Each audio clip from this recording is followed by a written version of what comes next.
We're starting a friendship revolution, one hype friend at a time, but we need you. So join our friendship movement by subscribing to wherever you listen to podcasts and follow us on social media at Be a Hype Friend. And visit our website at beahypefriend.com to subscribe to our newsletter. Remember, one like or subscribe is all it takes to join the friendship revolution. Hey everyone, I'm Michael James Scott. And hey there, I'm Ashley Eckstein. And And welcome welcome to to Hype Hype Friend. Friend. Yay! And we are back with my husband, David. I let him back in our home studio. Oh my gosh, welcome back, David. Okay, we needed to thank you for agreeing to, come back with us. We have a fun little game to play, a little segment we have for you to do. So if you're up for it, well, you have no choice. You're there. Now, something fun. Okay, so we got to talk about Just Enough, David's book that is going to be coming out September 8th, which is so exciting. But what we also touched upon was another book also coming out. At the same time, called Lucky 22. And I see someone holding something in her hands. So this is just an advanced reader copy. It is not the final copy yet. The final copy will have sprayed edges. It's going to be so beautiful, but we have our hands on an advanced reader copy. Yes. Okay. And so, we talked a bit about it. So tell us a little bit about Lucky 22, honey. I'm feeling 22. So, how David and I met and fell in love really is something that's like out of a movie. We didn't try for it. It just happened. It was divine. I mean, it was like the universe saying the two of you need to meet. And you know, when we tell the story, it's just as kind of crazy to Crazy. us Mhm. as when people hear it, they're like, "Wow, that really happened." And so, uh, we always get the same response. Everyone's like, "Wow, that should be a movie. That should be like a Hallmark movie." And when our amazing publishers, Liz and Jillian from Blue Box Press, agreed to print David's book, uh, you know, I said, "Well, what if we turn how we David and I met into a romance novel?" Since primarily Blue Box Press, that's what they do is romance novels, and so that's what this is. It is fiction. It's inspired by our true love story. Um, David has not read it yet. Well, how true is it actually? Well, that's what we're about to Ooh. find out. Our characters are named Ella Rose and Christian Lucas, and so it is fictionalized, but it is very much inspired by our true story. That is So definitely Hallmark movie character names, like for sure. Like we are already entering into the status. Like I'm living for these names, living Oh, for it. Like well, the great story. backstory is, we've never really talked about this, but we weren't able to have kids. I wasn't able, to have children. It's not that we didn't want them, but we just weren't able to have them, and we're at peace with that. Yeah. But before we knew that, if we had had a girl, her name would have been Ella Rose, and mhm. two boys' names that I always loved were Christian and Lucas, and so that's where the names came from. All right, so here's the game. This is the guessing game, David Eckstein. Okay. Now, David, I'm going to ask you a question and you tell me if you think yes, it's in the book or no, if you think it's not in the book. Now, if the answer is yes, then I'll ring this bell like this. Thank you. And Ashley will read us a short excerpt from the book. And if the answer is no, then Ashley will press this. Yes.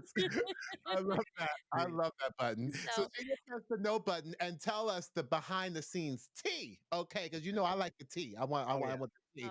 oh, Yeah. So Ashley, we ready for this? I am so ready. And David, we came up with this game for you because David loves a guessing game. Oh, yeah. He loves it. I, however, do not. Don't make me guess. Just tell me. I don't want to guess. Like, and Ah, he's always so Yeah. disappointed. He's like, guess, Yes. guess. And I'm like, no, just tell me. So, David, this game's for you. Okay. yes. All right, David, strap in. Here we go. Here we go. Okay. Question number one. Did Ashley write about how good your butt looks in baseball pants? Yes.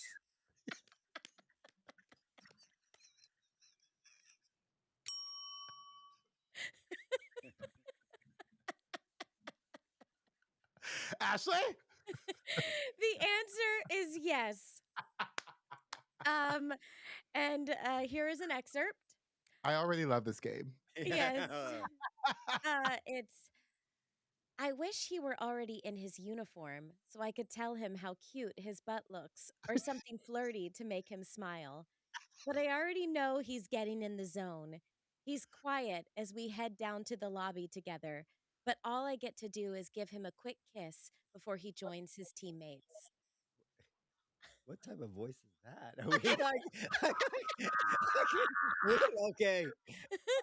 I thought this was like light spice. This is my spice. Oh my gosh. Oh my gosh. I'm Let me obsessed with this right let now. me remind people that this is the first time David It's heard. is hearing anything from the book. He will read the book, Yeah. but he just hasn't read it yet. And let me remind people that this book is Hallmark movie. It is light spice, closed door. It is this is not the heavy romance here.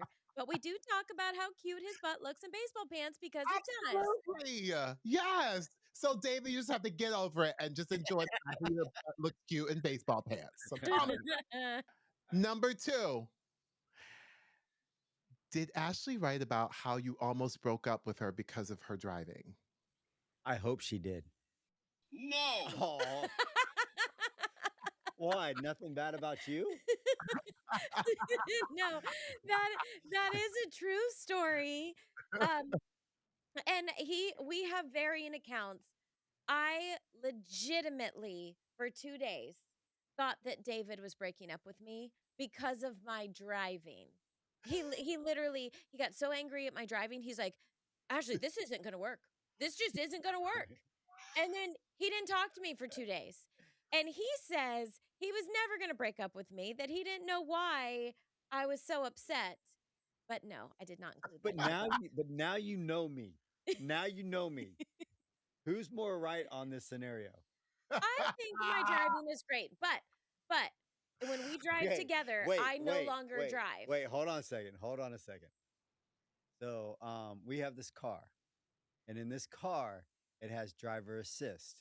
You know, like if you're like kind of going out of the lane, it like makes sure you go back in the lane. If you don't use your blinker to change lanes, it kind of does not let you change lanes without like kind of ripping. So every time I jump in the car, like it's turned off. All right. So, like, I so mean, question to the audience. If you're a good driver and the car never yells at you, would you have to turn those buttons off?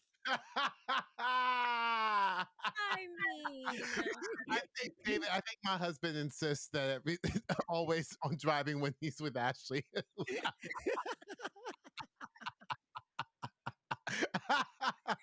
question 3. Question three. Here we go. Did Ashley write about how you took her to the batting cages to see if she could hit and if she had any athletic ability on one of your first dates? Okay. I'm going to answer this question because I know how she answered the last question. Like, she definitely did not want to tell anything negative about herself. And because she has the skill set to hit, she wants the world to know that she could hit. So I'm going to say yes. You think you know it all, but No. You didn't. no. No, and I don't know why I didn't. Because I could have given myself a little props. Okay. But it was very sweet. On one of our first dates, he did take me to the batting cages. He did genuinely wanna see if I had any athletic ability at all. Ah. And I did pass the test, Yeah, didn't I? she did. That's why I thought you would say it would be in the book. You didn't write about that? That is No, so good. I didn't. Number 4. Mhm. Did Ashley write about how you gave her a Hello Kitty purse for her birthday on your first date? It does make a good story after the fact. And I would think that to really make the story like pop, I think she would write about that because there's more of the after effects of after I gave her that purse, what ended up happening. So yeah, I'm gonna say yes. The answer is yes. Did you write about how they made fun of you? I Oh did. yeah. So I'll explain. So the excerpt is, oh, I don't have your voice yet. Um, yeah.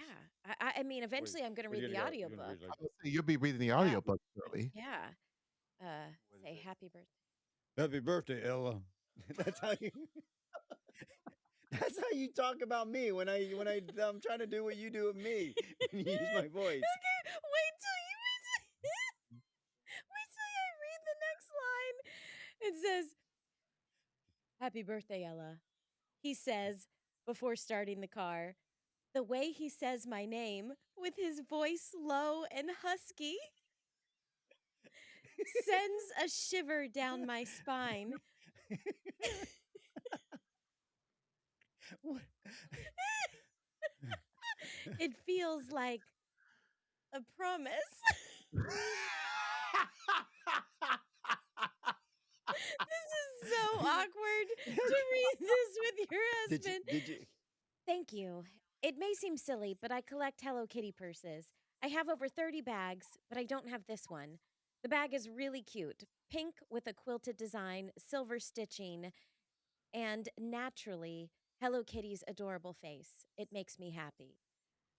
So, the, the backstory of why he's exactly right, why I included this, is I did collect Hello Kitty purses. They were my favorite. This was back when Paris Hilton literally made Hello Kitty like hot. Like that's so hot. It's so hot. Yes, if you remember Paris Hilton saying it like that. Um, well, I had a different Hello Kitty purse for every single outfit, like every single color, and I carried them to the games. Well, all of the wives carried Louis Vuitton bags and designer bags. Well, I didn't know this, but apparently they were making fun of me for my Hello Kitty bags. And so they cornered David, the players wait, so cornered him in the clubhouse. And they told him for my birthday he had to buy me a Louis Vuitton purse because the wives were making fun of me for carrying Hello Kitty purses. So, yeah. yes, part of that story is in the book. Yeah.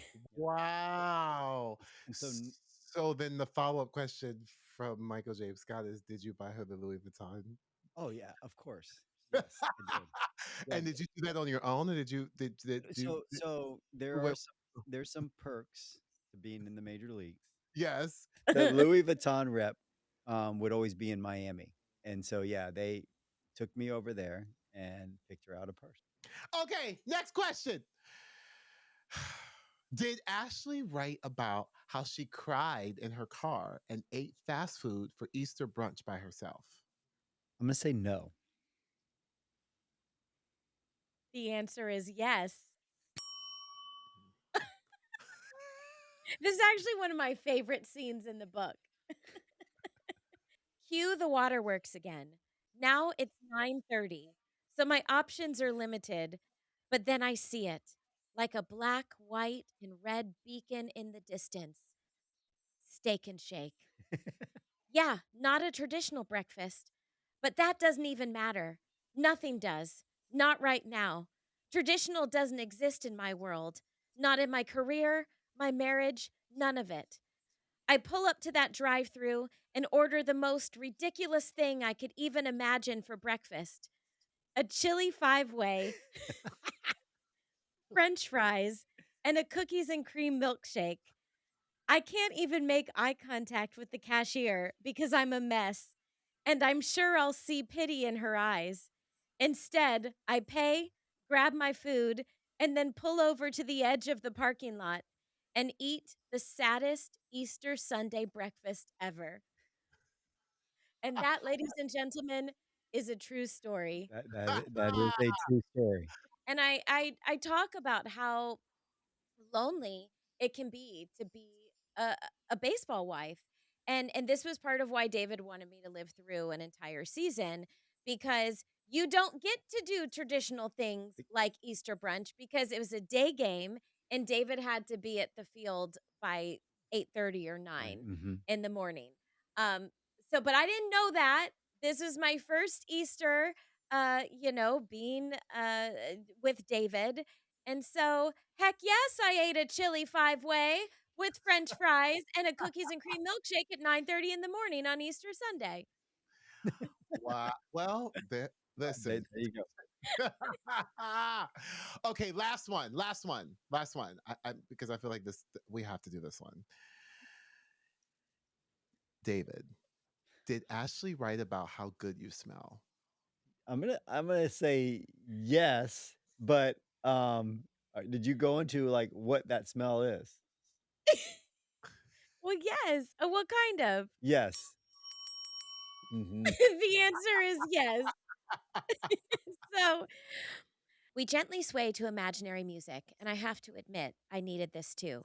It's been a long time since we've been in the same place for more than a day or two and have at least semi normal schedules. I cherish these moments when we're together, where I can not only see his face, but also can feel the warmth of his skin, be comforted by his gentle touch. I can smell the soap he uses, and I Oh, inhale it deeply.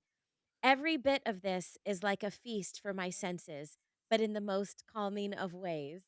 But one yeah, of his routines yeah. is using Dial body Bodies. soap and usually spring water, and I love his natural scent. And so that's all throughout the book. This is like this is so awesome. It's so great, and it's very light spice. It's very yes, it's great. This is awesome. This is so good. I love this, and I love that we got to experience David finding all about this in real life I time. mean, I can't wait to read it to make sure, but, like, no, I mean, if she did it right, the story should be good. Right. See? See what I deal with if I did it right. Did I make this just enough? Yeah. We'll see. I don't know if I made it just enough. Well, we do have another final little moment that we like to do with our guests on this little special episode, and this is a manifest moment. So we want to hear, what are you manifesting? What would you want? What do you want to manifest, and why that is, and so that we can help manifest that with you. There's a little thing called the Olympics in 2028. I know they actually will have baseball since USA baseball is its home sport. So I would love to have the opportunity to be part of the coaching staff with myself and my brother. Find a way to get on that staff. So we're going to throw that out there. I know some other people have thrown that out there that they want to be a part of it, but that'd be something really cool. I made when I was growing up as a little kid. Um, I truly wanted there was 4 things that I wanted in the baseball world, and it was to win a state title, to win a national championship, to win a an Olympic gold medal, and to win a World Series. And so, won the state title, did not win the NCAA championship because not to throw anything out there, but my sister was getting married on the championship game day, and we actually lost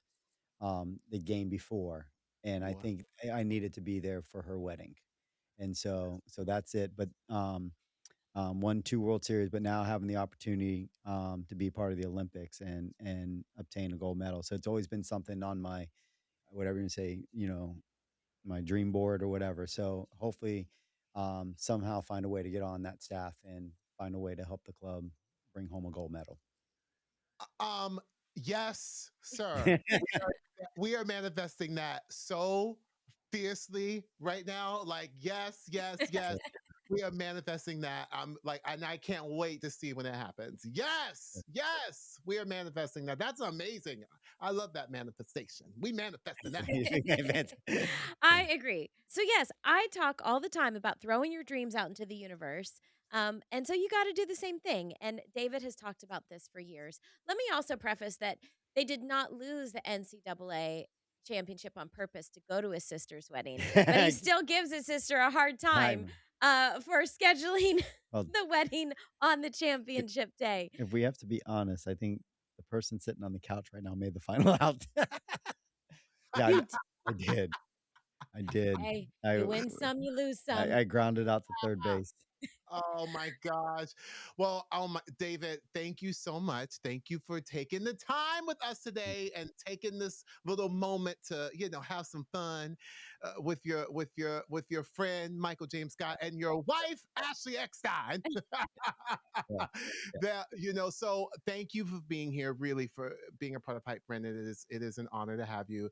Y'all, please pre-order his memoir, Just Enough. Pre-order Ashley's novel, Lucky 22. I recommend pre-ordering them both at the same time because you'll get a special signed card along with it. I'm Mhm. just saying. Okay. I'm just saying. It's been such a joy having you with us. So thank you. Thank you. Thank you. Thank you so much, Mike.